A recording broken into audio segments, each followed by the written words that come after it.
Hi friends, బృందావనానికి స్వాగతం. ఈ వీడియోలో ఉమా గోపీనాథ్ గారు నిర్వహించిన గోదాన కార్యక్రమాన్ని చూపిస్తున్నాను.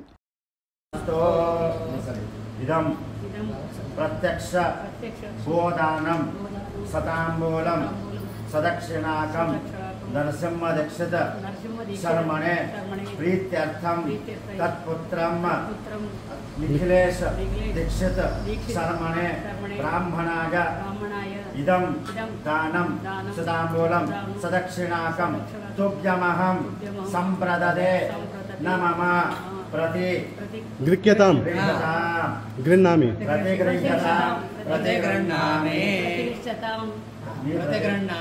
తేన త్వమేతం పుణ్యేన పుణ్యవాన్ భవ.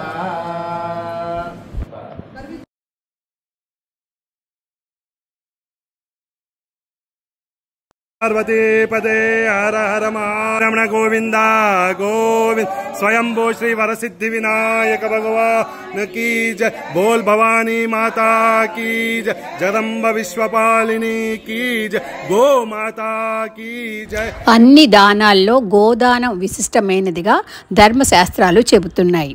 గోదాన ప్రాధాన్యాన్ని తెలుసుకునేందుకు ధర్మరాజు అంపశయ్యపై ఉన్న భీష్ముని దగ్గరికి వెళ్ళి గోదాన విశిష్టతను తెలుపమనగా ఒక పురాణ వృత్తాంతాన్ని వివరించారు. కొన్ని యుగాలకు పూర్వం ఔద్దాలకి అనే మహర్షి ఉండేవారు. నిత్యం యజ్ఞ జాపాదులు నిర్వహించేవారు.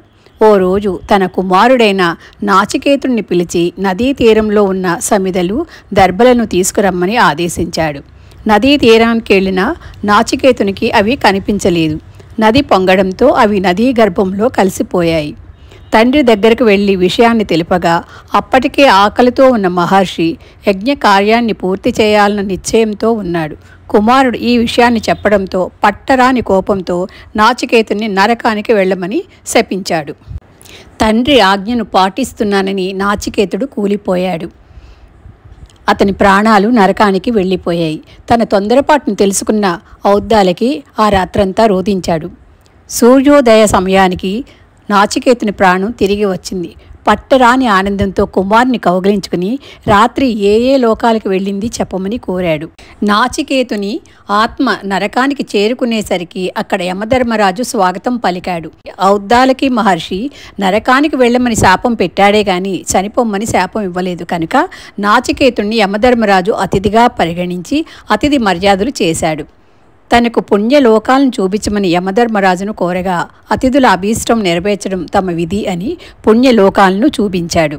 అందులో దివ్య తేజస్సులు కలిగిన పుణ్యపురుషులు ఉండడాన్ని గమనించి వారి గురించి యమధర్మరాజును ప్రశ్నించగా వారు గోదానం చేయడం వలన పుణ్యలోక ప్రాప్తి కలిగిందన్నాడు. ఈ కథ ద్వారా గోదానం ఎంత గొప్పదో తెలుసుకోవచ్చు. శుభ సమయాల్లో గోదానం చేయడం ద్వారా పుణ్యగతులను పొందవచ్చు. ఇంకా గోదానం వలన పాపాలు తొలగిపోతాయని, ఐశ్వర్యం సమృద్ధి కలుగుతాయని నమ్ముతారు.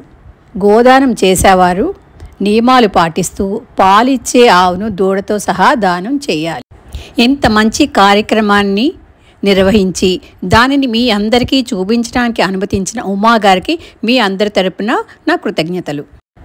గోదానం చేశాక ఈ ప్రక్రియను నిర్వహించిన బ్రాహ్మణులకు భోజన తాంబూలాలతో సత్కరించారు ఉమాగారు. మరో వీడియోతో మళ్ళీ కలుద్దాం. బాయ్, మీ రుక్మిణి.